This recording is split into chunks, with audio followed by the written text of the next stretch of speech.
Okay. All right, August 24th, and they'll call the meeting of the Police Department Building Committee to order, 8:04. I see that we do have a quorum. I see Jim Bell, Paul Tully calling in, and Paul Foley here, Amy Carroll here, and Bill Lawrence. We have 5. I know Penny Rashid is coming, and Mike Morrow, they still be out of the country, and Michael Chen, I don't know if he'll call in. So, but we do have quorum, so let's bring it to order. Joe, you can write who else is here at some point. Yes, Thank you. Did we have any public comments? no public comments. Good. All right, let's talk about the minutes. So we want to talk about the minutes from the July 13 meeting. Is that correct? Correct. And then the minutes from our last meeting on August 10th. So let's start with the 13th. Joe, thank you so much for taking our wisdom and somehow consolidating it into some kind of a readable paragraph. So I kept it short and sweet, the changes, I reviewed it, with Don, because. With Paul, sorry. It's in August, right?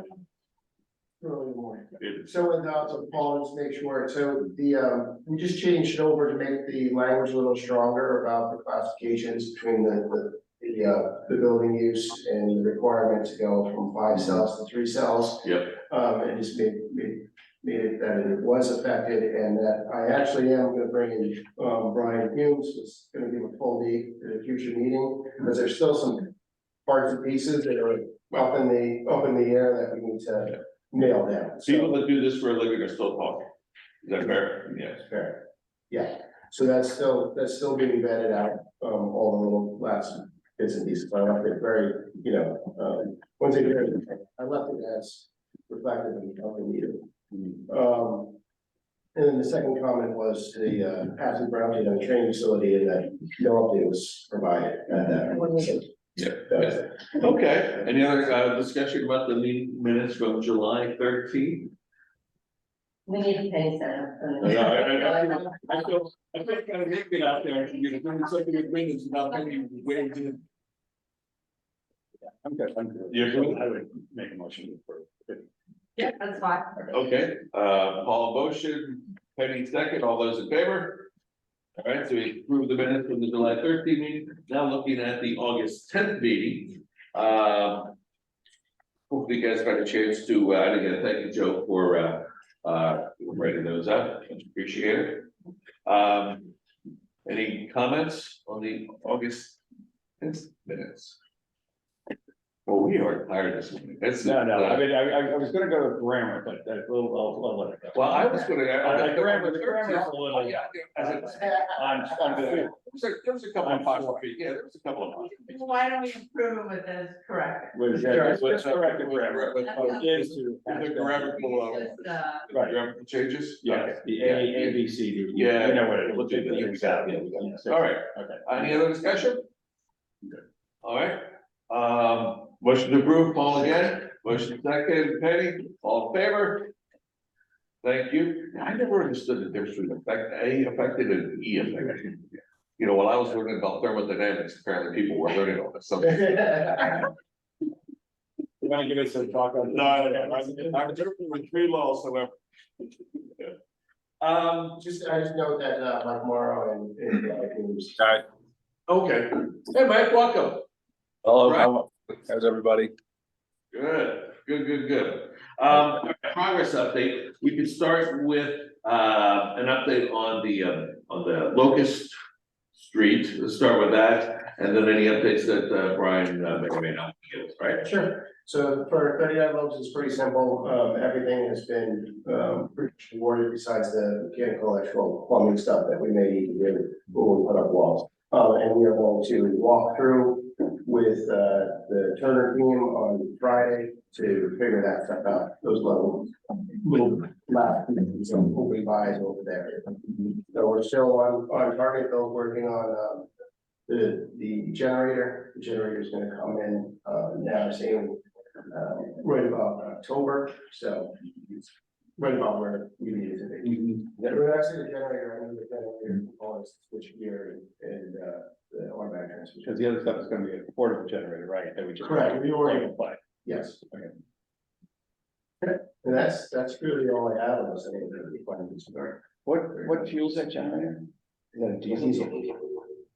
Okay, And so the goal is. so we can always get diesel fuel for it if it's there for a long, like a week. If we need that generator to run for a week, we won't have a problem. Yeah, we have other diesel generators in town, we're the last one, on a loop with everybody. Okay, got it. Can I ask you a question? So if there's an extended period of time with, that you need the generator to run, the source for the diesel fuel, is that subject to somebody else having electricity to pump it? You know what I mean? So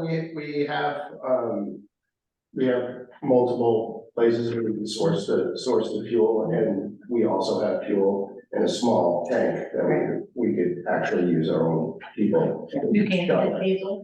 Show Russ, you wanna chime in? Actually, with the, thankfully, what was approved this year with the budget, emergency management is acquiring, it's not gonna be one large car, it'll be several smaller diesel, tanks that are portable in the back of the trucks for the highway department. Mhm. So there is a large stockpile of diesel and gas in the highway department, and now we will have, once we get it in, the mechanism to move it at a rate to keep everything running. And then the fallback position is that there is a very large code generator that, my understanding is that the facility will have the tie-ins to be able to run off of that in case, heaven forbid, even the generator itself fails, we can tow the big one up and run off of that. So we're actually running off the tow generator. The tow generator will be utilized for that. For that. Yeah, But it's a tremendous amount of diesel. okay, but just, We have a lot of sources, there's a lot of tanks in the ground, if we pushed it and shoved, we have, 6,000 gallons sitting outside the tank. Plus the things that run on cooking oil, if we had to. Yeah, we smell fantastic. yeah, but I was just, where was it the 10-year anniversary when we had the big, East Coast power outage, it just made me think of that, because it's like, I mean, that's Yeah. rare, but. We keep it going. And Board of Ed, they're happy, Penny, or? Yeah, and Paul, moved that as well. Yeah, they moved along, they left behind the furniture that we were basically expecting, and Bill's cleaning out the overall Board of Education space they have for us. Good. We'll be all set. And then, so the police move in there. Thanksgiving-ish. And we know we need the signs and all that stuff, that's all The this. signs, camping, ribbon cutting, everything, get a good campaign, so everyone knows the police department moved. Any other topics you wanna bring up as far as progress is concerned? No, not for me. All right, general business, I think the number one thing right now, of course, is, the negotiations with Turner, and so why don't we just, go to that? Todd, you wanna give us an update of what's been going on? there? Sure, I'm gonna tag team with Andy Swayze. And those out. Sure, whatever you wanna do. Just- Might as well, Andy, and then you want to pull up in your screen the, maybe the table of contents? Yeah, sure. Hold on one second. So it's been a busy couple of weeks. Saying when the rest of us were fly fishing and hanging on the beach, you guys are burning the midnight oil. Yeah, and there have been some changes along the way with people, bids not holding up for one reason or another. So, the best case scenario that we outlined at our last meeting has truly changed, but it's, I think we've landed in a decent spot. It's probably not, it's not as ideal as it could have been.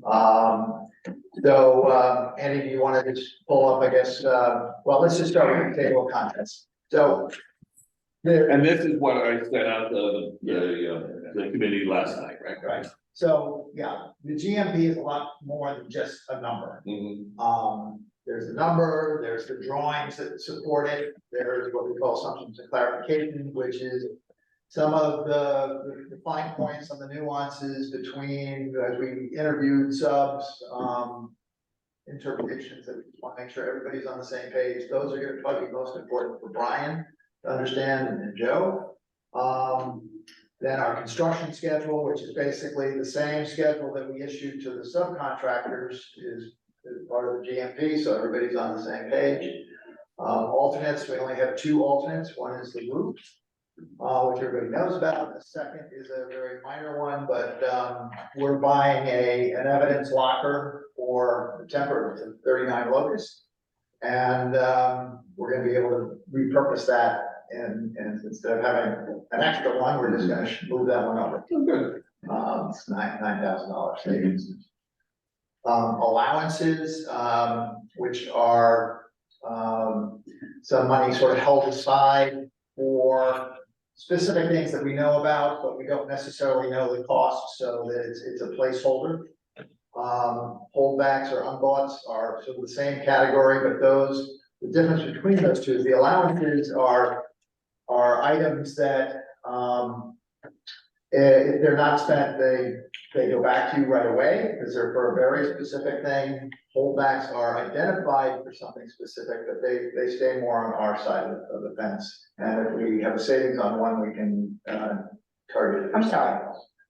Explain more, I know about allowances, explain more about holdback, what would that be? So, for example, painting, there's always a bulk of a touch-up painting. Right, So if we tell the subcontractor to include touch-up painting, he's gonna put a big number in there, and when it's all said and done, he keeps whatever he doesn't spend. So we'd rather control that kind of cost or exposure. So we hold the money and then we dole it out as it's actually spent, and then if it's not spent, it goes back to you. okay. Yeah, and that's the holdbacks, you know, we'll provide a monthly report on the expenditures of those holdbacks. So everybody can see the distribution of those funds as they go out the door. So it's completely open book. But if they aren't spent, who gets the benefit? It goes back to the client. The GMP gets reconciled at the end. That's why it's beneficial to do holdbacks rather than just kind of give global, you own it all statements within the scopes of work, because if the subcontractor ends up not needing to use those funds, we can't recover them if they're buried in their contracts. This way we can manage it. So holdback, it's more just a timing question, it's a little bit like an allowance, Yeah, I mean, but they're, in terms of the timing when the money comes back to the town, if it's Right. not spent, exactly. okay. Did contractors know about these holdbacks, or is that just our, you know? No, they don't. Okay, so that's completely It's, different. it's a poker game. Good. Unit prices, the bid documents ask for specifically unit prices on abatement stuff. So that's the bulk of those. Logistics plans, that's again, sort of the map that we generated to show people, you know, where parking and where the fence is and all that kind of stuff. Bidders' questions during the bid period, there's a lot of back and forth, people asking questions about some of the scope of work. We document all those, Brian and his team provide most of the answers. Maybe there are 1 or 2 that Joe provided an answer to, but they're all part of that too, because in effect, that is scope clarification to a large extent, so it needs to be documented, and each contractor is responsible for those answers as well. General requirements, that's another bucket of costs. It's mostly our cleaning costs and things like that, and very much like the holes, we define those and show you as we're spending them.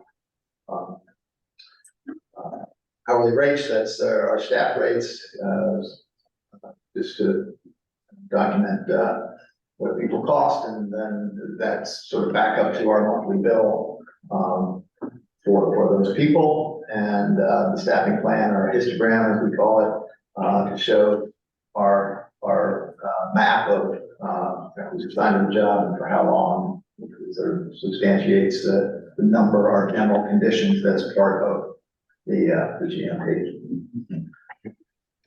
So there are lots of parts and pieces and lots of information, and we'll have access to all of it right now. Really, the process going forward is for all the parties to really analyze all that information, digest it, critique it, refine it, whatever, and then so that we can then present that to I guess it's gonna go to the building committee for their approval and then the board select. Yeah, look, you want to, before we get into the details of this, we want to talk about the scheduling, because that's from this committee's perspective. A lot of this is all going to be negotiated out yet still, and we want to hear more about the changes that did happen versus what you thought a week or two ago. But first, why don't we talk about logistically the timing of So basically, to oversimplify it, you need to have a dollar amount and to make a recommendation, or the committee needs to make a recommendation to the board of selectmen on Tuesday, September 5th. Right. To enter into this guaranteed maximum price with whatever, whatever changes and tweaks that we have.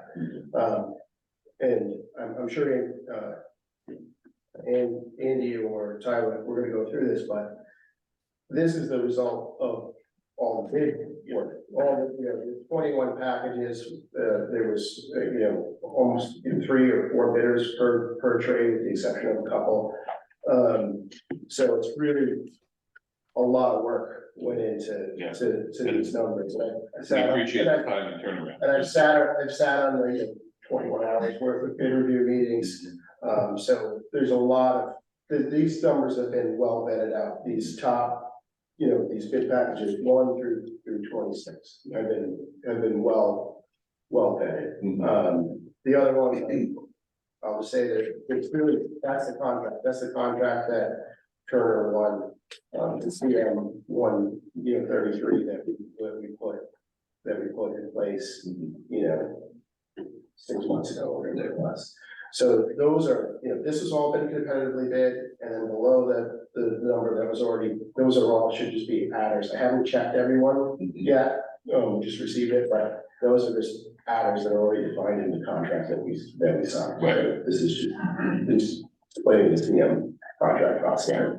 Right, and a lot of the work that still needs to be done, when you get right down to it, we're talking about a week, right, next Yes. week. It's the last week in August, not ideal, but, coming back first thing Tuesday morning after Labor Day, I'm presuming that none of us want to work over Labor Day weekend. Next week is when all the details really need to be Right, sort so of worked. everybody says, yeah, we're on the same page. Right, right. And so from a building committee perspective, right, so Gene, Joe, Turner, and whoever else the town brings in, negotiating and sort of finalize, make sure everybody understands every paragraph of what's going on. And from a building committee perspective, again, we're not professionals, but obviously this is a very important number for us. We'll be involved as well, maybe more listening in on the discussions, as opposed to leading them. But obviously, as a building committee, we're gonna have to look the people in the eye and say this has been vetted by us. So next week. Well, hopefully we asked enough questions today to go through it in enough detail, so the building committee feels comfortable with the initial numbers as they were bid, and gives the Department of Public Works authorization to request for selectmen to the contract. Right. The actual document that they sent over, I sent it over to town attorney, but this morning, he's already responded and said that he'll put it in the, it's in his workflow. As long as we can make a recommendation to the board of selectmen on the 5th, we're in really good shape. So ask as many questions as you want now. There's some little nits and nats in there that I'm sure that we'll get into, but the majority of this is competitively bid. The numbers are the numbers, they've been vetted out, so the first, 17 to They just roll up. 17 million, it is what it is. Right. That is what we did. Yeah.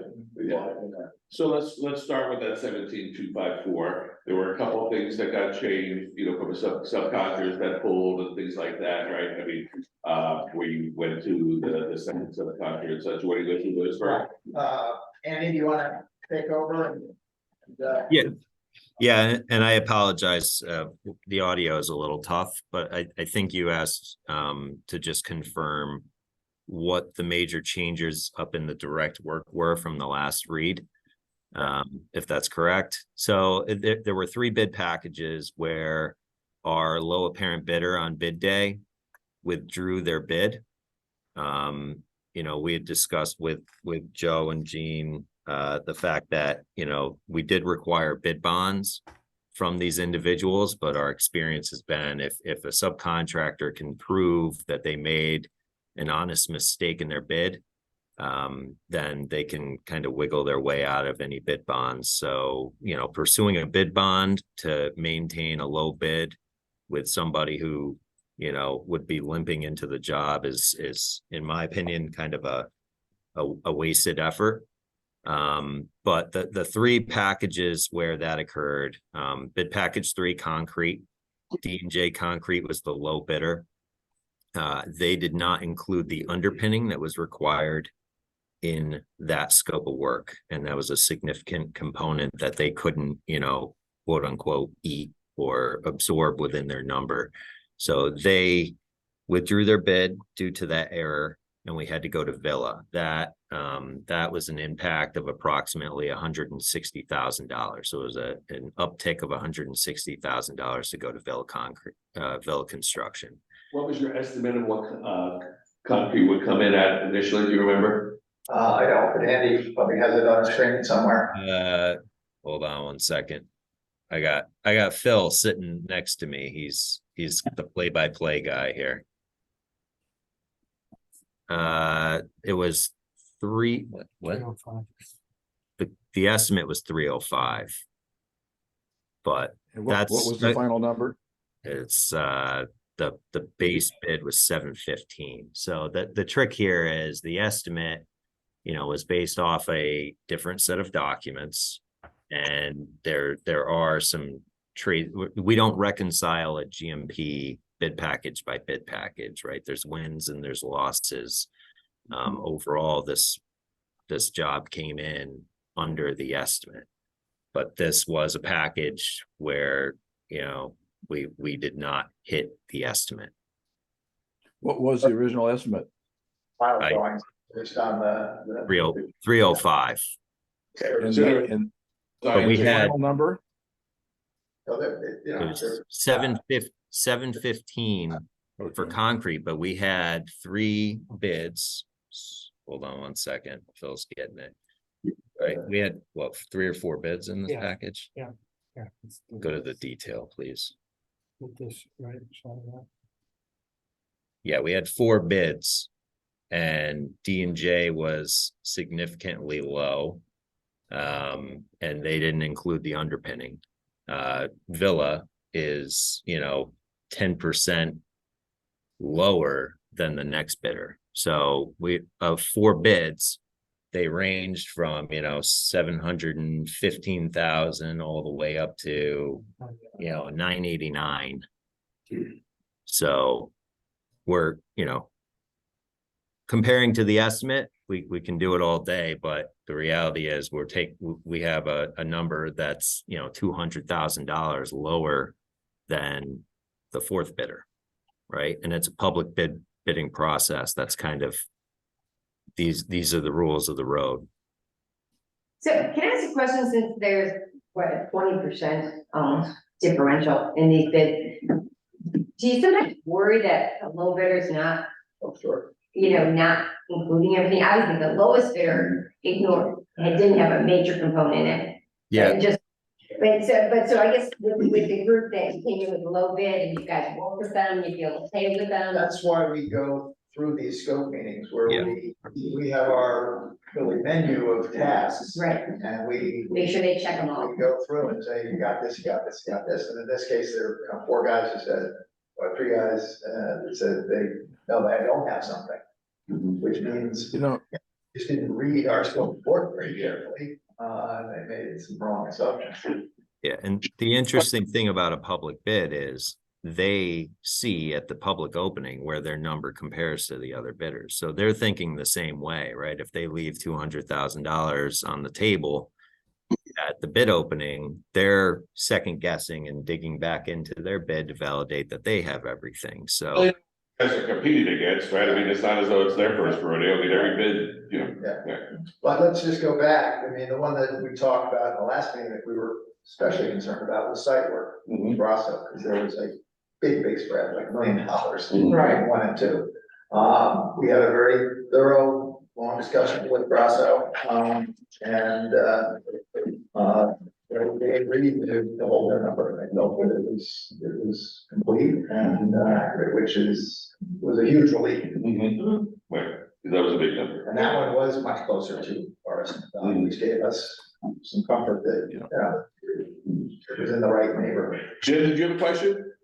yeah, I'm a little troubled by this process because compared to the several other buildings I've been on, I feel the committees really doesn't have enough information. We believe you, but for example, what were the 6 trades or bids that were the most contentious? What were your concerns and so on? We have no information other than your fact you're saying these are the lowest bidders on which to decide whether this is good or not. what would you like? No, you should be telling us what the most critical things are. That's a stupid question. That's what we go through. You know, we have very specific I scopes. know you do, but what I'm saying, you're not sharing this. We'll share the scopes of work. And Joe, you were. Yeah, I spent, 21 hours over the last week and Yeah. week and a half in meetings. So you are us. So they're not hiding the bids. I mean, They're not, Okay, but isn't that worth a summary to us of the discussions of what was most critical and what you concluded? Did we get the best bidders and so on? Well, I think that's what we're gonna try to go through now, actually. Is, Yeah. A summary of some of the bigger deltas that were in the, in reconciling the bidding packages, right? There were 3 that were different. Concrete was the first one. So we just got to run down on that. And now the second one. Gene, can you chime in here? Were you involved in the 21 hours meeting? Yeah, I think that, I sat through a number of the scope reviews. I understand what they've done. Don't forget, I guess to go back a bit, we pre-qualified all the subs. So that was step 1, so that everybody that submitted a bid was a qualified bidder. The second step, which was once we collected all the numbers on bid day, it was a matter of spending an hour with each sub or sometimes more going through all of the scope. And Turner, I think, did a great job taking the written scope of work that they were supposed to bid on and reviewed that and compared that against the numbers so that we made sure that the low bidder was in fact the low bidder, that they had everything that Turner had intended them to have. And if they didn't, in several cases, they had a right to basically pull their bid. And as Andrew had mentioned, I think, or it was tied, but there's an opportunity to pull their bid bond, but that's just another discussion we want to have. It's not really recommended, given that it'll be a fight and there's always a sense that they can say it was a math error and they have a right to make a math error. So Yeah. from the vetting process, and I think this already said from that number of 19, the 17,254, all those numbers have been vetted to get the scope that's required to do the work. It's not I don't think in my mind there's a question about the quality of the subcontractor or their scope of work. I think that's what has been done over the last couple of weeks with these bid review meetings. So I'm comfortable with it. And I would add in that the subcontractors that just happen to be the apparent low bidder, these are all subcontractors that Turner typically uses. both on public and private jobs. We have a relationship with these firms, and we have confidence that they can complete this project. Can I, when you went through them with, step by step, was it just the low bidder you went through? Now, I understand they're all pretty qualified, so I get that, yeah, they can do. This is the difference between public and private. You have a lot more leeway in private.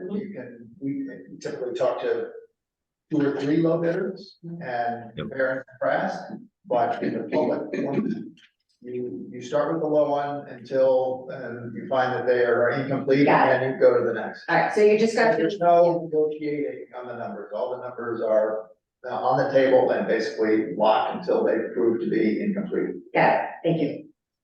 And again, every single one of these guys already got pre-qualified, right? So we know they can do those. So yes, representing the town, Joe and Gene have been involved for, 20 hours worth of sharpening the pencil with all of these. And the bid processing starts with the walkthrough, and then there's several pages of RFIs on the questions on the drawings, and also the answers became part of these documents as well. So the drawings, we kick tires on the drawings. There's been, several sheets of RFIs which are included in this. There are 134 questions and answers. A lot of them were actually generated by us as we were writing the scopes, and either felt that, we needed some clarification or some supplemental information. Some of which there was an addendum that Brian issued that also answered some of these questions.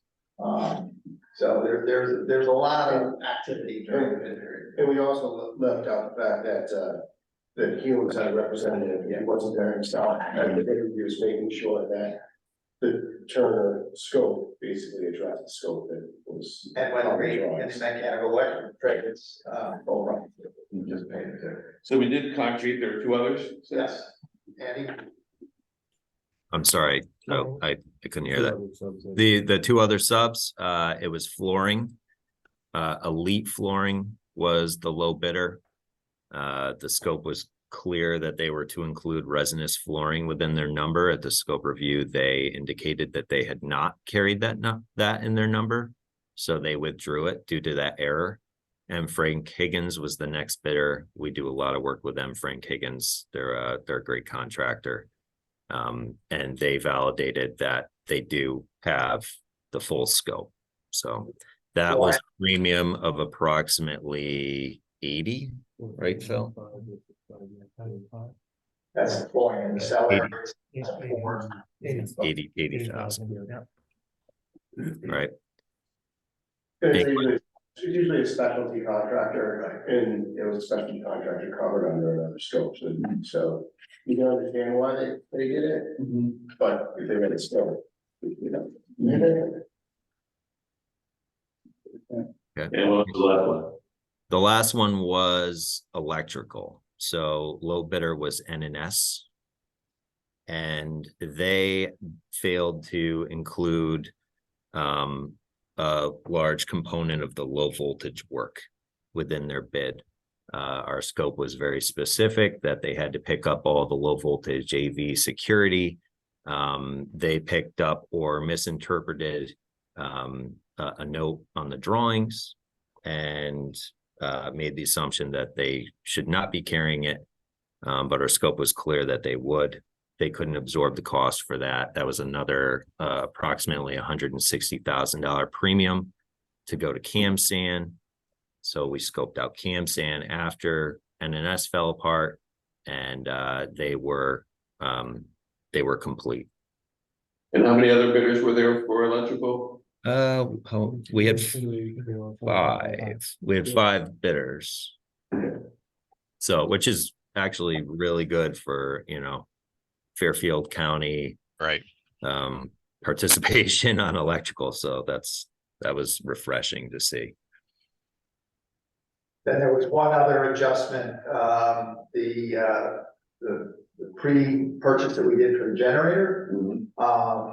We got to the point where it's time for them to sign their contract, and we had the date lead time that they had offered as part of their bid, and then they decided that they didn't want to or couldn't, live by that date. That was, This Cummins? It was, No, this- it was ABB was the bidder that could not honor. Blue Square D, Okay. so that was a $50,000. But Square D has agreed to honor the date, which is actually, it's important, because if that slides a couple of months, then the whole project slides. It's $50,000. Should we put that in the minute? I mean, just because we're in black, we're in minutes talking about ABB, being the supplier here, should we issue some kind of a thing in the minutes that says actually switching this? Yeah, so as part of this, there's the named list of subcontractors that are carrying the GMP.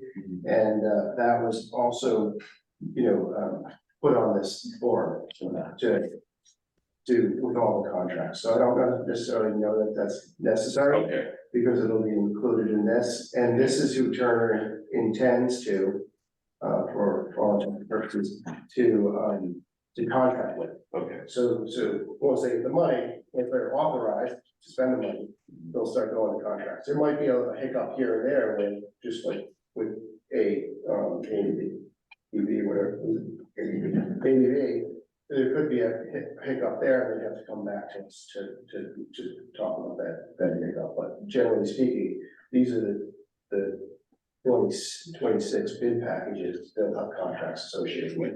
Okay. There's also a matrix that, I don't know that you shared it yet, of the actual bids and how they came in. So if you could just please get that to me, so I can put it in the file, sure, we check the box on our procurement policy. Yeah, but we can also share that with anyone here that wants to see.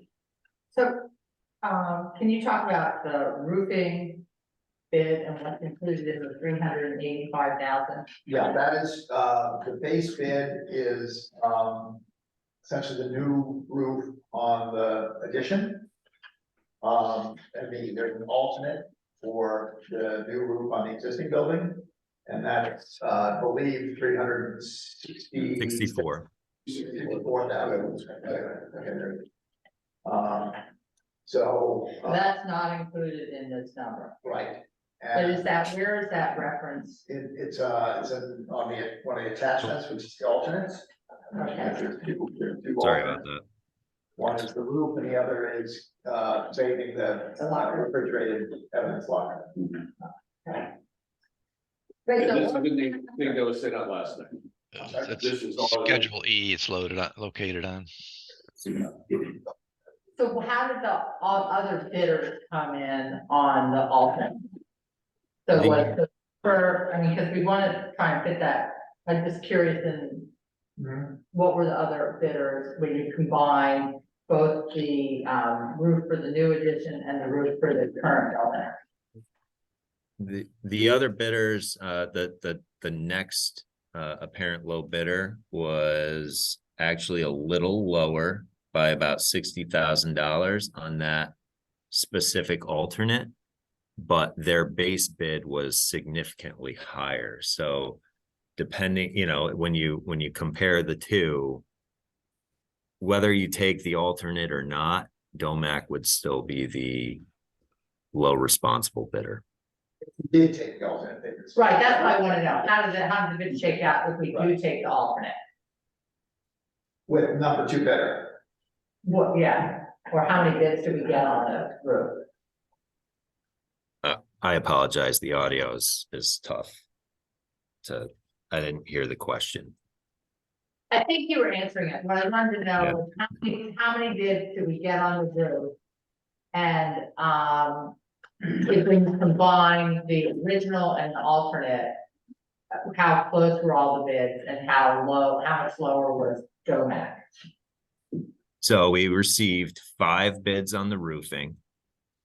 Domac was approximately, I apologize, I'm just looking at this, like about $70,000 lower on the base, and they were like $60,000 higher on the alternate. So net, they would have still been approximately $10,000 to $15,000 lower than the next apparent bidder if you take the roof alternate. Does that answer the question? Right, so did you guys just go out this alternate completely too in your meeting? Yes. Can we move forward on this roof and settle this now? That I don't consider it an alternative. To me. Well, I think, when we talk to the town bodies coming up in September, we, as a committee, have already voted that we believe the roof is a due. And I think we would certainly bring that up to the town bodies as, and I don't know what, I guess we have to reclassify, should we reclassify it from an The alternate? problem is the number, right? So if we go public and forward with this number and we're $364,000 low, Right. and then we come in and we raise it later, Mhm. you know, it's gonna look like it's a cost overrun, when really it's just a communication issue. Right. So I'm a little concerned about. So you would say you would rather put it in, and don't call it an alternate, put it in now. Right. And, you know, obviously highlight, you know, we talked about it with the, We can give all all the details that the people, you know, that the people deserve. We've certainly talked about it already. We as a committee have already voted that we would prefer a new roof for the entire building, and therefore. Here's the number. I would include it in this number, like we're saying, I don't wanna come back to the town bodies and say we need another. Yeah, it's too confusing. Yeah. Jim, do you agree with that? Yes, I do, but I have a related question. What I don't see in this, from Gene or anybody else, how much contingency we're building into this. A corollary question, I'm concerned with the only $85,000 in allowances. It seems very low based on the size of this contract, and the amount of work. So I'd like to, what we're proposing for an overall project contingency, because I want it approved by the selectmen for the whole, not including contingency. So Jim, maybe, I think, and maybe Jean could explain, I was looking at that too, and I think that the way Turner does this is they put a lot of the stuff that we had, at least in the high school, I mean, in the Saks project, as allowances they're calling holdback. Well, I saw that, but that basically takes it out of the hands of the committee. Yeah. There's a owner's contingency that I'm carrying in the soft cost. And right now, if we stick to the $29 million budget, we have $2,258,000 of owner's contingency.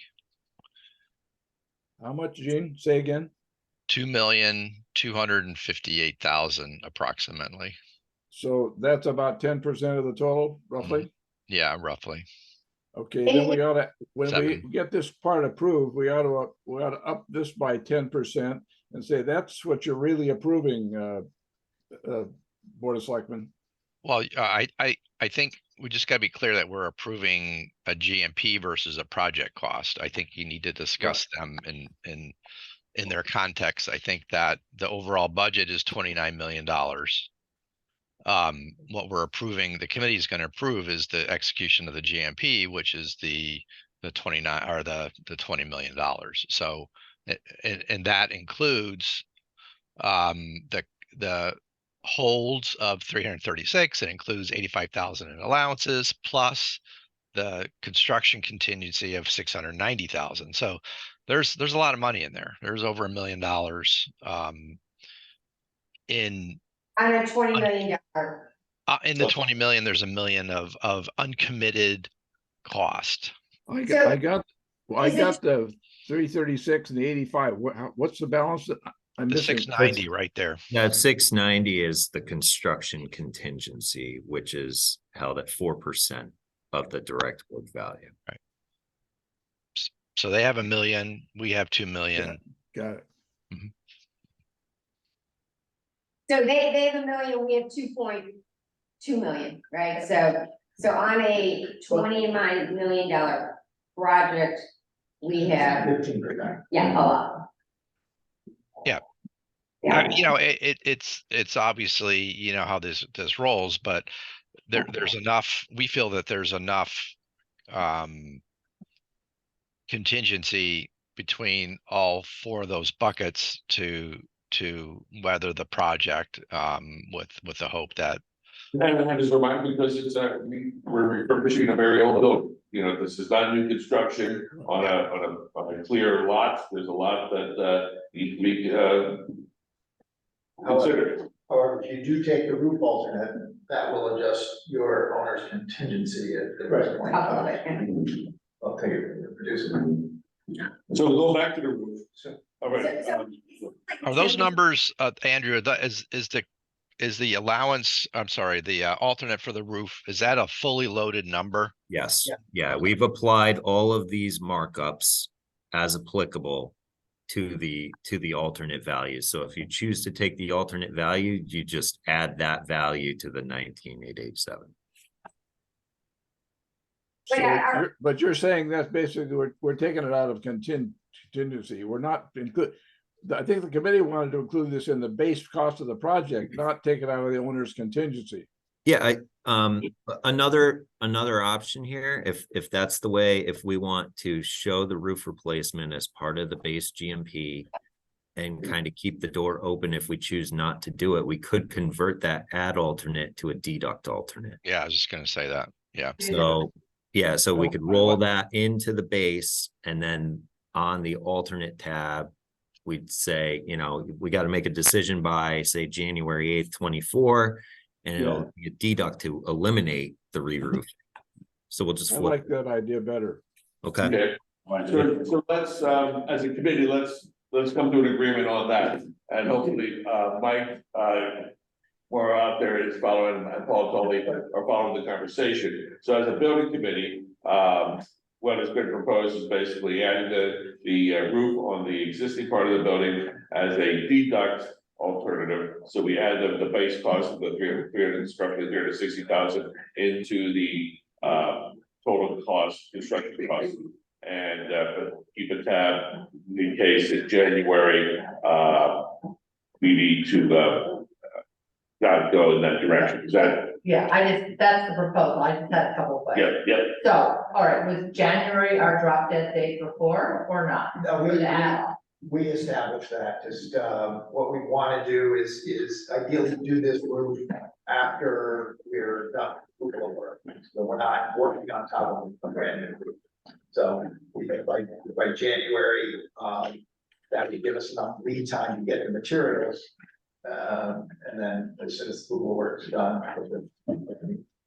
Right, So so what date do you propose? January 8th was the proposal. That's really only like 4 months from now. Yeah, the challenge is just due to You're gonna have, what are you gonna know by then? Well, the biggest exposure, I think, is demolition and abatement. I think, there, as I discussed in the last meeting, there wasn't a lot of destructive investigation for the abatement. So I'm pretty convinced we're gonna open up some walls and find some asbestos pipe covering and things of that nature. Right.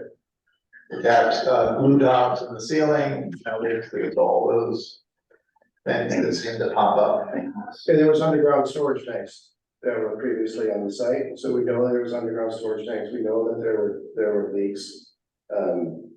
So if we have to chase something like that, you know, making chase them underneath the foundation, or we're excavating for a new foundation, they would need us remediate. So those are just like a typical risk. I'm not saying that we have that, but those are the sort of things where the Department of Public Works is cautious about borrowing $366,000 from basic borrowing and from the contingency for this. Right. So I'm not objecting to what you guys are proposing to do, but I would still, this is like I said at the last meeting, that we need to get through the risk, which is the demolition, the excavation, and at that point we'll know the majority of the things that kill projects, you know, the $1 million items. And we also have to get through the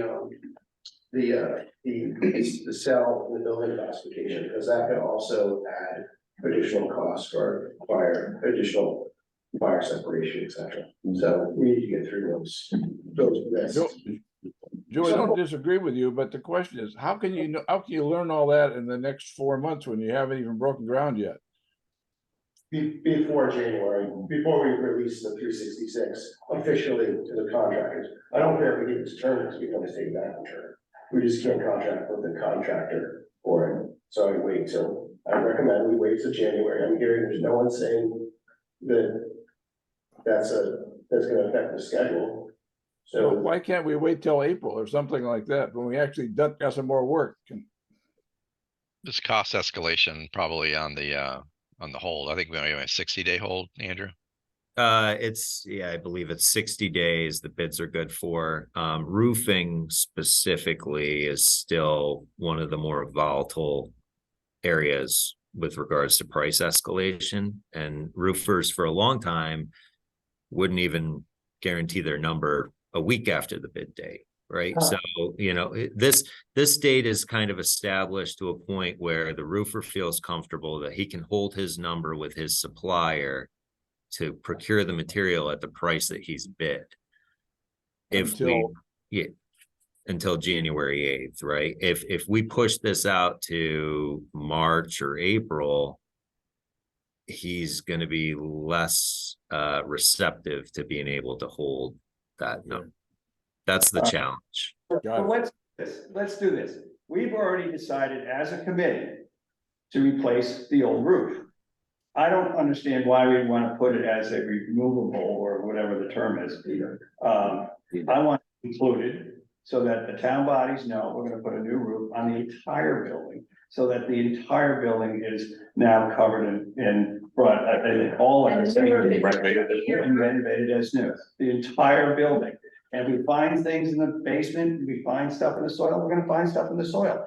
That's just the way, if we had gone in and torn the whole thing down and started all over, that would have been a different story, but the town decided not to do it that way. So we're kind of going down this path, and you can't go down the path and then in January, February, March, or April decide, oh, we need a new roof. Instead of being 360, it's now 550, or whatever the number is. You want the number in to start. The elected officials gave us that they thought we should do a whole. Okay, and to put the numbers in perspective, right? Right. If we put the roof in, okay, we told them we thought the building cost would be 20 million. Right. This is approximately 20,200,000, right?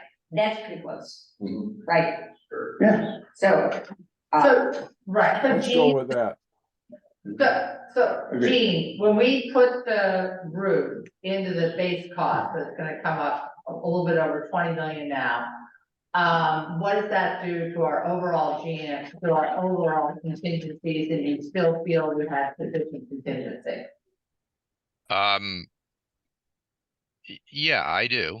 I think that it's got to reduce some contingency, and it's got to come out of the owners to balance the number at 29 million.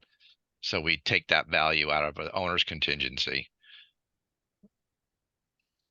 So all I'm saying is I think we need to present a reasonable, I think we should include the roof in the project. I think we need to understand what our contingencies are, and I think we need, when we go to the board of selectmen, we need to say whether or not we think they're a little light, or we think they're a little, or Right, the people wanna know what- still in good shape, and if we think we're not in good shape, then maybe we should address that, talk to the board of finance about that at that point.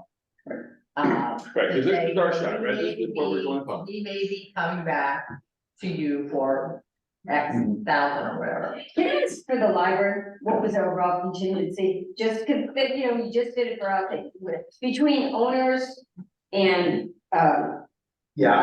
construction. Percentage, I was not as there on the soft cost side. I'm just saying percentage wise, yeah. We had a 3% because it was out of the ground. Right, But I don't know what the library was holding as a big part of it. okay, but we're looking at 10% here, right now, more or less, just, you know, the 29.3%. But that was. I'm just saying overall contingency, and I guess it's more complicated because it's a redo, there's a new build. I'm just, right now, the approximate contingency between ours and yours is about 3.2. million on a $29 million project, right? I don't know, where do you, 3.2? Are you gonna, if we, Because we have 2.258, Oh, Gene very was good. saying, and these guys have a million, more or less. Well, yeah. If you add, if you The consider, 690 plus the. no, but if you consider the holdbacks and the allowances, I think those, what we considering those. I wouldn't go hold back some allowance, Okay. there are known risks or known items that are cheaper to buy Yeah, in that method, they're not ones that are just gonna. Well, clearly, yeah, but clearly for the committee, before we talk to the board of selectmen, a week from Tuesday, we will create a chart for the people that lay out, the contingencies that this project are currently holding, so that everybody signing on, sees it, because, it's somewhat complicated, based on different pockets where it's all coming out. So that chart will be created. We certainly need that to go to the selectmen. Again, when we talk to the selectmen, we're approving one thing, the GMP with Turner, period, end of story.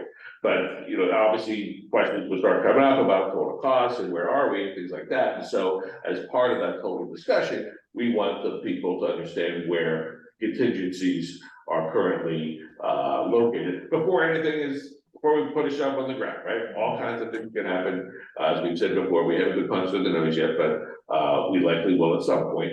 And I think that's fair for everyone, right? So week of Tuesday, we're gonna tell the selectmen that, we want an approval for a GMP. But while we're doing that, these are the contingencies for the entire project that are still being carried by the building in our 29 million. Got it. Is that all fair? Fair. That's good, but let's do include that as a deduct until January, and that gives us a little bit of insurance, but still clearly expresses the fact that the committee wants that roof in the project. I don't wanna see a deduct, I don't see we need a Schedule E alternative page at all, I'd rather see that, well, no, it's gonna be, Isn't that the same thing? no. I don't want a deduct, I want the 360 in the budget that we're going to. we It did just it that way, it doesn't hurt us to keep it as a deduct off. I think it can, it can always come back to bite. I don't think we talk about it that way. I've seen this in other projects in town, and if we can deduct something, somebody in Board of Finance said, we gotta deduct it, somebody in town council deducts it, next thing you know, we're deducting it. And 5 years from now, we're putting a new roof on that building and saying, and people are gonna say, well, why did you guys do I it think right? the first about that personally, Paul, if I thought that the public bodies were, antsy on the concept, but I sat in all these public meetings and they were full board in favor of just put a new roof on the entire building. There wasn't any dissension from that. Right. So I think, I get it, we've been, a little belt and suspenders here, but I would still say, leave it as a deduct, little belt and suspenders, yes, knowing that the town bodies and the building committee are all, unanimous in preferring a new. I mean, that's sort of where, and if our vote isn't unanimous, Paul, that's kind of cool. That's fine. Yeah, Yeah. that's. I won't vote as a And by the way, it's probably appropriate that it's not unanimous, so that's fair. Okay. That's fair. Is that all good with the people, Jim, Mike, and Paul, are you feel comfortable to sort of weigh in here? Okay, so why don't we have, a motion to, include the entire roof, you overcome it, right? So I just wanna understand, if we're gonna put it in and we're gonna make it a deduct all, Uh-huh. and then what does that do to the numbers under the 17,250? Now, we, Those will go up, but the bottom line number will change by the 364. Because already within the 364 are those percentages. Oh, okay. It's like Got it. 350. oh, okay, The okay, insurance okay, Yeah. okay, are so. percentages. And I think there's enough- Contingencies in that 364, so that 364 is an all The in, loaded numbers. okay, thank you, that's Alright. good, I was afraid it was gonna grow. And I think, seeing where all of our contingencies truly lie in one place on a chart would be helpful for the entire building. I think that, we can create that next week, Gene, can sort of do that for us, so, It's already there, there's the holdbacks, the allowances, in their contingency turnaround. Yeah. And then Gene has the Yes. soft cost sheet, remember, there's also the $5 million worth of other work that we're doing. So do it on 25 when you're doing the math, don't do it on the 20, because we also have a $5 million, I'm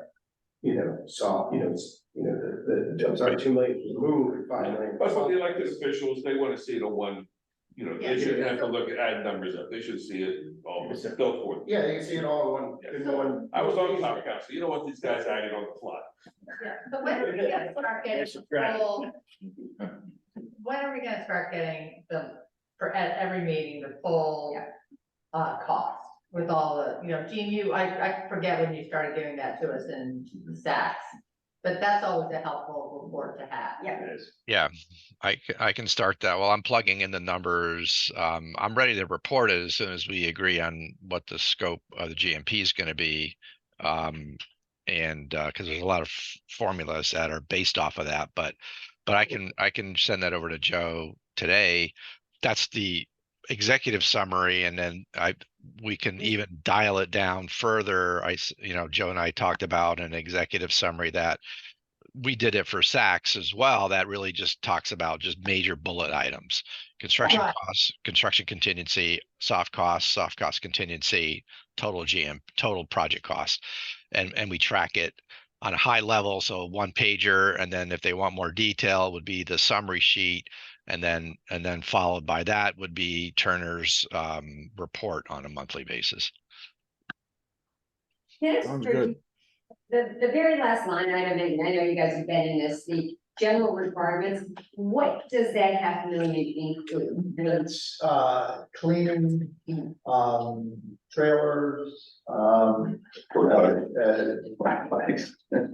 protection, safety and protection, Okay. all the barriers we have to put up Alright. around. I'm just curious what that included. Thank you. And they're within the GMP, It's back. detail is there. Oh, thank you. All right, so we need to. All right, so we need a vote, right, on the, what was I it? move to add, I would move that we make the, new roof for the old building, the alternate one, the deduct all, and include that price, the $364,000 as is split out among all these items on this sheet in the GMP. Okay, do I have a second? Second, Yeah, all those in favor? All opposed? All right, Oh, All so, right, Paula, you're opposed? Who's Yeah. opposed? both polls are opposed. Paul, why are you opposed? I'm opposed for the same reasons that Paul just kind of voiced. Giving someone an opportunity to sort of see a deduct and say, oh, they already have that allocated potentially as a deduct. Well, let's just take it away. I think this is silly to think about building a $20 million building without a brand new roof on the whole entire structure. It's maybe it's just my old school mentality of construction. If you're there doing it, fix it while you're there.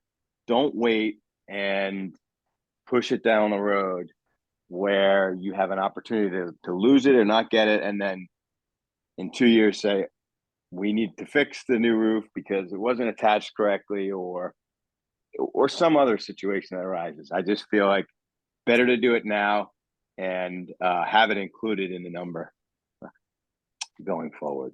So I guess what I want to say is, I think the minutes need to reflect that the building committee is unanimous in thinking that in wanting in deciding to put the new roof onto the building. We're unanimous, in including it in the project.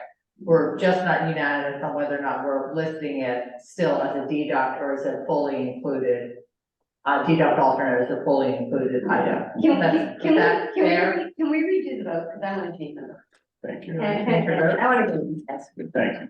Okay, so then. all right, but also, I don't know if we got. What are the Mike's- disadvantages in putting it into the We didn't vote DMP, it's just I don't know. exercising alternate. No, we know. including. Mike, I don't know where Mike's standing. It's it's, But can I just say one thing? After touring a number of departments, when we went through Darien, when they put the old with the new, it leaked. It leaked. It still leaks. There's on the ceilings, on those drop ceilings, there's water states today, and it's 10 years later. They didn't do it right the first time. Everybody down there said we should have done it right the first time. And I just don't want us to fall into that trap of saying, oh gosh, you ran over on the soil, you ran over on this, you ran over that, we're gonna take 360 out. I don't wanna give the town body the ability to make that mistake. I wanna do it right the first time. I don't want to have it as a deduction. If we all agree it should be done, then let's all agree to have it done. Mike, where are you out there? Have you been able to, we haven't, I'm here. It's a little difficult hearing this audio today. Seems to be a little off, but No handheld what you devices. were saying, so I can hear it. I'll take you off the screen.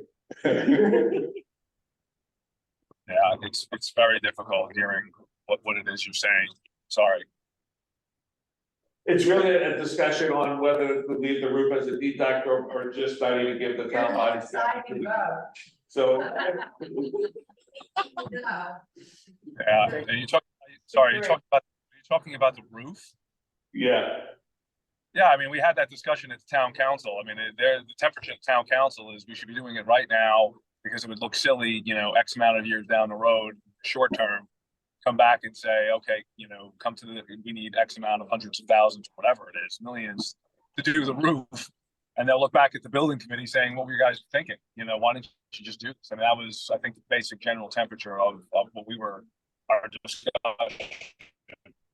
So I, Right, and look, Paul Tully is a builder, qualified builder, and he says, he agrees with us. Do it. well, we all want the roof. until they vote against you. But then why give the opportunity to have it as a deduct?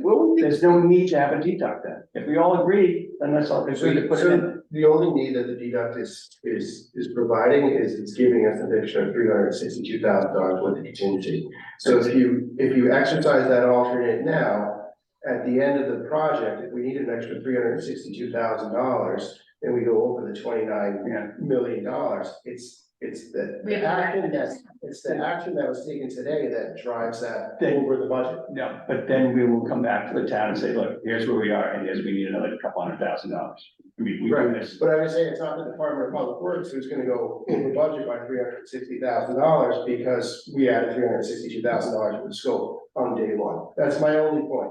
And that's fine, and at the end of the day, if we have to come back to the town, you can say we're 300 short or 200 short, or 50,000. Well, we should certainly look at that bodies of the answer. We talked about this with you. We're very upfront about it. We certainly got your sense that you guys say do it, new. It was the Board of Finance said it, the town council said it, and therefore I think it's, In my heart of hearts, I think it's gonna fit into the project and it's not gonna be an issue. It's just that. I just don't understand why we're making it, I mean, the town, where are the overall reserves for the town, Amy?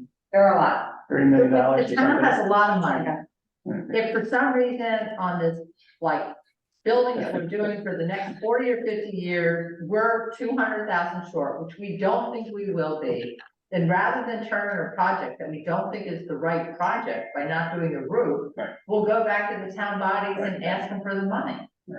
I mean, that's where my head is, whether we keep it as a deduct all or don't keep it as a deduct all, I'm a lawyer, I like flexibility, but, I would never go for the deduct all before going back to the town bodies and asking for the money to do it, because But it's so the right thing why, for the so town. why do you deduct all then? Just because that's how it was bid. Okay, but we're gonna just have They're to changing. change it. That's Change. fine. We're the- We got a firm bid for the alts. So we're just equitizing the all. Yeah, Yes, yeah. that's all. And I think the point So that, I guess then just Jean then, and you tell me then, when we exercise the alternative, what are our full contingencies? And do we, at this point, need to go back to the town and ask for more money? Or do we feel like we're still have, what's the story we tell in our contingency? well, It's just one note. Yeah, We're adding 364,000 to the cost, which I think we need to. So where are our contingencies? What are our full contingencies now? but Ty, didn't you say that three, whatever it is, number had all these other pieces in it? Yeah, so, but if your budget only has 20 million for Right. construction costs, and you're now at 20.2, you've got to balance your budget, so you're gonna be taking 200,000 from your contingency to cover that. Right. Yep. Okay. I have an idea that maybe can solve both conversations. Here's an idea. If we eliminate Turner's Schedule E alternate for the roof, put it into the project, do not include a deduct alternate in their GMP amendment, but have them write that deduct alternate in the subcontracts agreement.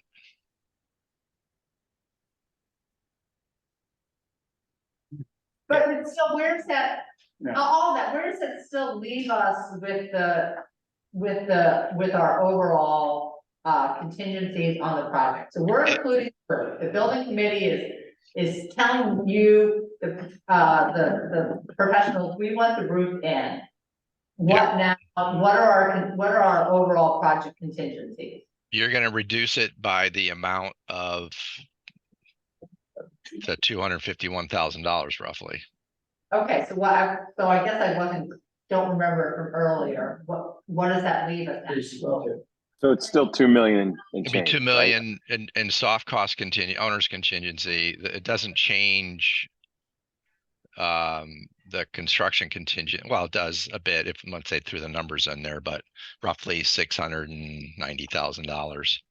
They're gonna have, but they already have their 4%, 4% construction. That's already in the pre. They're going to have 4%. We're going to have roughly 7%.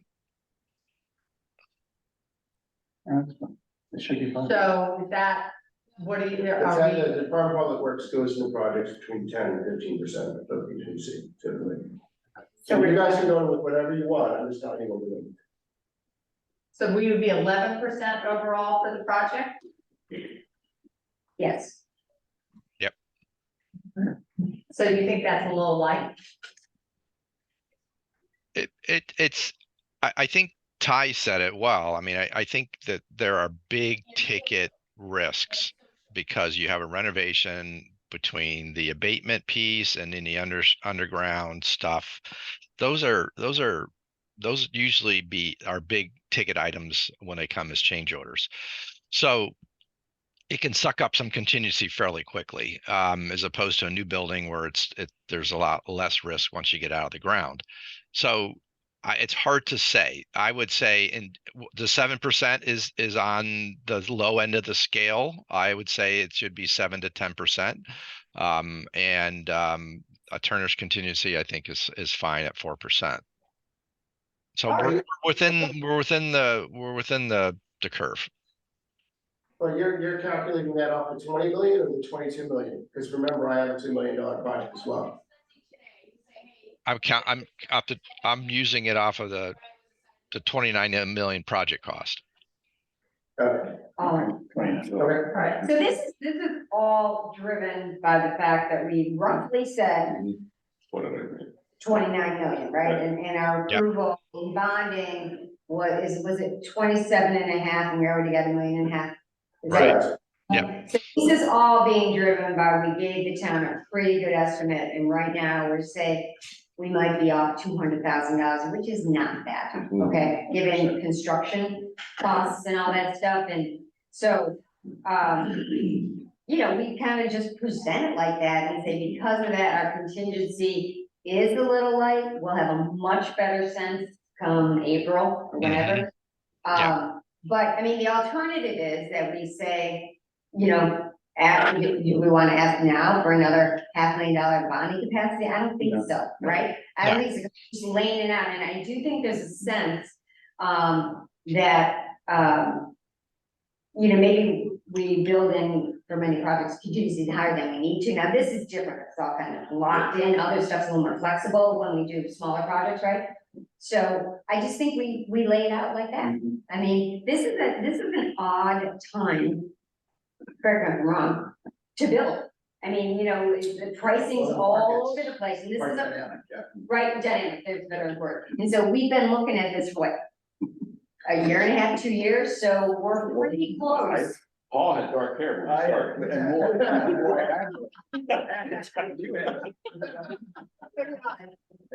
Yeah. So I mean, I just think laying it out with just honesty, you know, of like, we, Yeah. prices have been tough, but we're pretty close, because we think it's very important that we do the whole roof.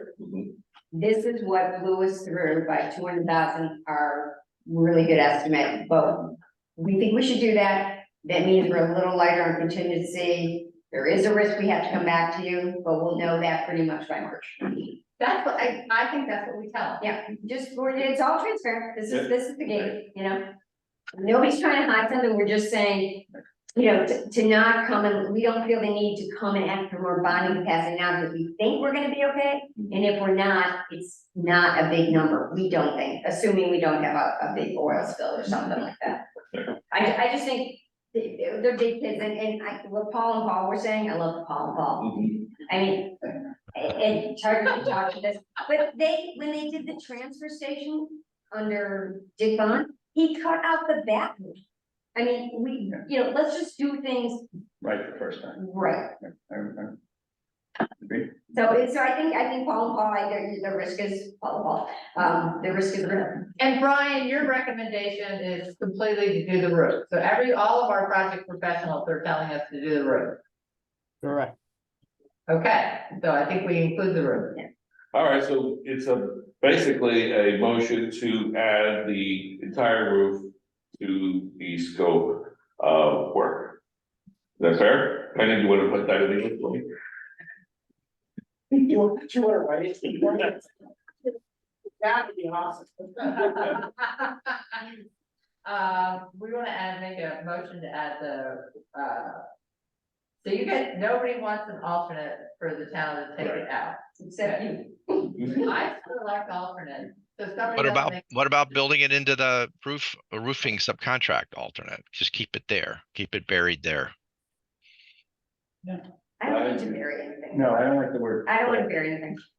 I think the GMP, look, here's what I would say, is you guys work it out, the GMP needs to reflect the cost of the entire roof, so when we go. On the old part of it.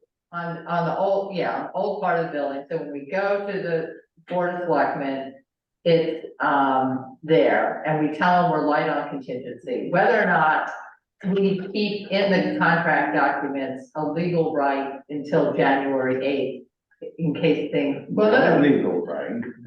well, that's what you're talking about, right? Because we're talking right now, here's what we're talking about. We're talking about whether or not we switch it to a deduct alternate. Or when are you, like I said, based on this conversation, when are you gonna go to, DOMAC and tell them you're in for the roof? Well, there's no deduct, then we would, right now, it's easier for us to get contract and everything, is do it. So the motion is simple, the motion is to include in the GMP the price for alternate one. And make it part of the base project. Right. Formerly known as alternate one. Right. Is everyone go with that? Okay. Good, let's go with that. All right, I'll second that. all right, Paul, all in favor of that? All right. Paul Tully's yes. Paul, are you? I didn't see your hand. You're gonna vote no. All right, so that's unanimous. Okay. Thank you. All right, so, yes, Miles? I have a question. Yes. From the great public. If you combine, and Domac's doing both roofs now, and but were they understanding that the new roof on the old building would be included, it'd be happening at the same time? Or did they just do it as a complete discrete project, in which case, if you go back to them and say, okay, now we're gonna do the whole thing at one time, the whole new roof, whatever, does that change for them the scope of the bid, pro or con, plus or minus?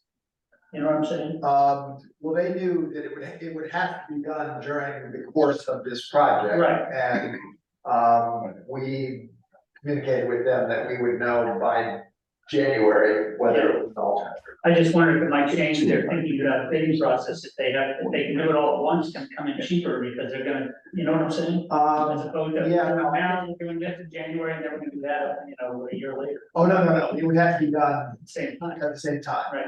So, Either way, a year later, coming back to remobilize it is not part of the deal. got it, okay.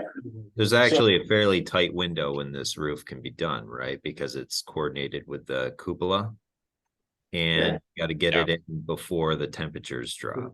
So there's like a tight, 1 to 2 month window where they would have to do it. And that's what they've anticipated. Okay. Well, good. So we can move on to next steps. Let's just make sure we're on the same page for that, right? So we're going to the town body.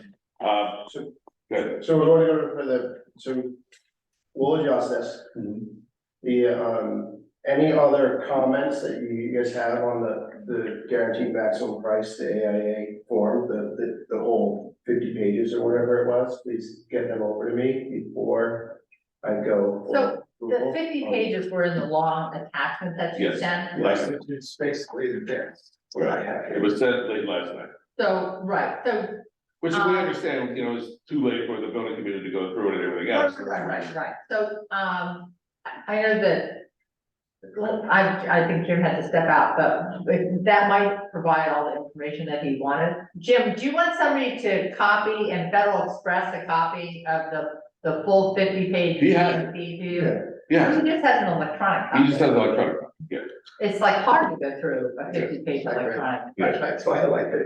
yeah. Yeah, I mean, we like paper. Do you want to copy this whole thing with all of the, we can send it to you.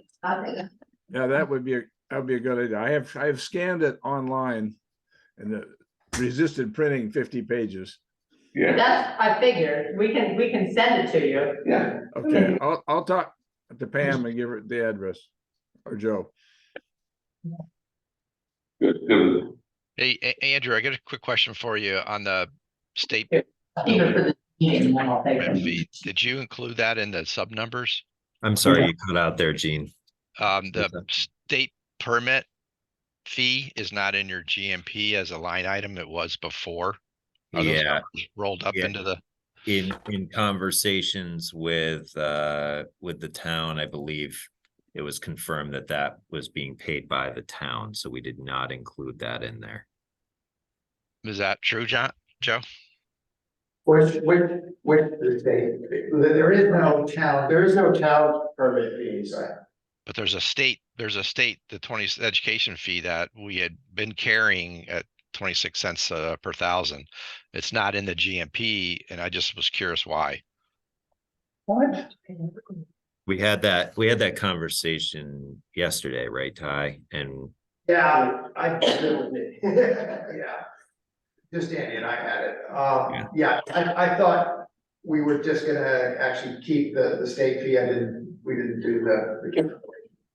Well, wait, but Is it in there? It said overall project cost, Yes, it's an overall project. and it hasn't gone away. we can put it back in. Is it in there somewhere? Is it No, under not general in this, requirement? not in this. It's not in the current submission. What's We the number? we actually eliminated it yesterday. I may have misunderstood the conversation, so. How much is it? It's 26 Like- cents. About 48,000, somewhere around there. No, it's that much? No, it's usually like.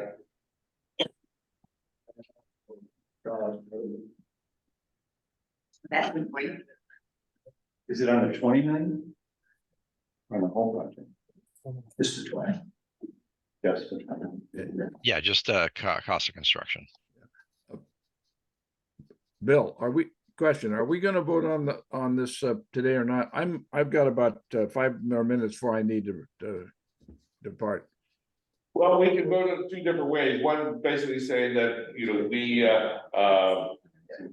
as a building committee, we entrust the town departments in their final working with Turner. Final working with Turner to next week, come to, make sure the T's are crossed, I's dotted, so that when we go to the Board of Selectmen on Tuesday, we can do that. So yes, we should vote either that way. one other item that I don't think was covered, and again, I didn't have much time with this, was the $100,000 for the reconstruction. For the we what? We could carry that on the other side between our sheet and your sheet, we need to figure out. What's the item, Joe, what's it for? Reconstruction fee? Pre-construction for Turner. Pre-construction. On the move, not, No, this is to get us to all the work they've done to get to the GMP. wasn't that in the soft cost? It was- It was shown in their last budget, but we also, we have included it in the soft cost, but it was shown. All right, so, It's not can I part of propose our something? GMP. Yeah, So before going to the Board of Selectmen, I would like to see the full budget, now that we have a GMP, like to see it with Gene's numbers on top of it for the full project, so I think we should have, I would approve this in concept, or tell you I approve it in concept, I wanna see the final numbers and then have a vote, I would like to have a yes, vote. on that. and we would be Have comfortable Senate.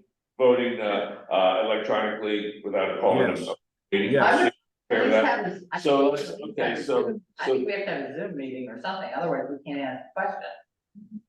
To see the final. Yeah, Well, yeah, we're in town. I mean, what about, when do you wanna do it? Are people around? I'll be in the Cape, but I certainly will pick the day, I'll make myself available. We're talking next week, right? We're talking next week, Friday would be the Friday before, to give you guys the most time to go through it. It would probably be, Wednesday or Thursday afternoon, right? Thursday afternoon? Yeah, I have You're out of town for 2 days. I got. Friday's a bad day. Pick a better day. We do Wednesday morning? Wednesday? when are you guys doing the work, when do you guys, Let's do it as soon as possible. So, Yeah, Let's do it Wednesday morning. people that need to Wednesday morning. review Can it. we do it Wednesday morning? Yes. Wednesday morning. Wednesday morning work? 8 o'clock. Wednesday's like really hard for me to make. That's right, what about But that's okay, I mean, I can look at it, but I'm gonna be in hospital, so I can't. Then do it on Tuesday morning. or, I can do Tuesday before, in the morning. Can we do Tuesday, 8 AM? Yeah. is that? you guys, Yeah, you guys it's you guys only 2 days, really, it's guys Friday and Monday too. But it's not, I mean, it gives you enough, I would think, Gene, does it give you enough time? Yeah, I plan on having this wrapped up by tomorrow, my review. So then it gives me enough time. So the Okay. question is it giving you and Brian, the committee enough time with Brian to have their So question? we're doing Tuesday, the 29th at 8 AM. Good? Yeah, 8 AM. Okay, so you don't mind putting out the notice of the special meeting? For that? So we'll have so we're gonna have enough committee members there, so it'll be. I'll be calling in, who will actually be in there? I can be there. I could be there. Okay, so as long as someone in the room, because you don't want me running the meeting, right, remotely, so one of you guys would run the Right. meeting, Sure. okay? What day is that, 29th? The 29th. Okay. And that's for the building committee to give them final, Final. It should be a approval. short meeting, Yes. right? Yes, Can you be there, Todd? Yeah. Okay, great. So we agreed 29th at 8 AM. yeah, It'll be the same Zoom invite. Phil, will you Well- send out an invite? I'll send out a Zoom agenda, just like I always do for a meeting. Yeah. Just get started. Grand. Right. Yeah, I think that's that's, good. I think that's good. This is a big number. We should. Yeah, vet it out, if it's higher, And let us know. Okay, good. all right, so, so we don't need to vote on anything else, we'll do the vote next Tuesday.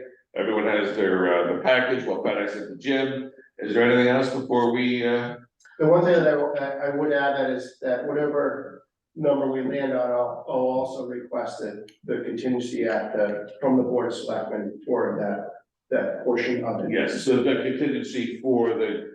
Yeah. And we can just talk about some sort of gatekeeper process for spending that contingency. It was typically, I would say they're not really a typical, but there's typically, on the town hall anyway, there's a gatekeeper process where, it was, Michael Agpinos, so that would be you, would sign off on it, and the Department of Public Works would sign off on it, contingency items. Okay, we can all think about Yeah. that, 'cause every town Oh, this is CFO. like has the way they doing look at the, financial limit, it. like the. Yeah, like say they wanna work on Friday, cause it rained for, I'm sorry, on Right. Saturday for 2 days, cause it rained for, a few days, and they Right. wanna make up the day. Joe, can I work? Well, that's how much it's gonna be, it's gonna be about $8,000 for the Saturday. Can I do that? And then, Right, so what's your proposal then? We did that for Saks. What's your proposal then? so, The building committee should vote on what the proposal is, the authority. right, so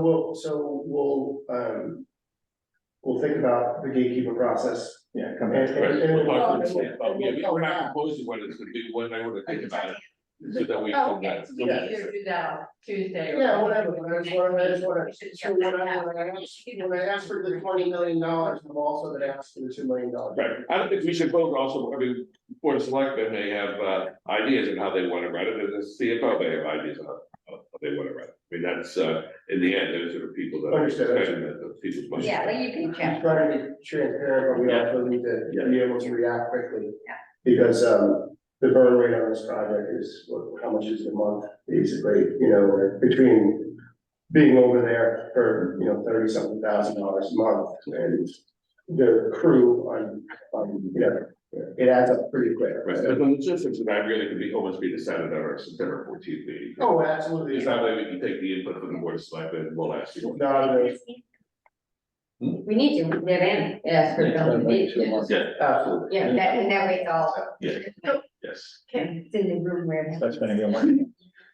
I just have one more question. Yeah. I should remember this more detail, but just to remind me, when are we planning to, break ground?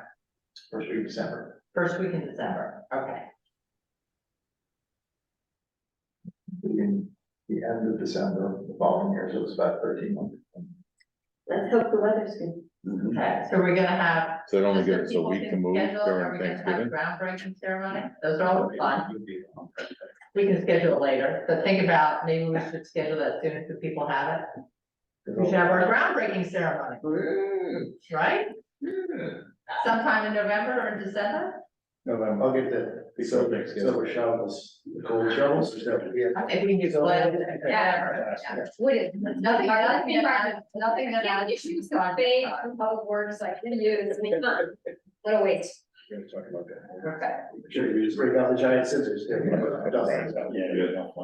All right, is there anything else before we go? All right, so we're gonna, chart for the selectmen with all the contingencies laid out.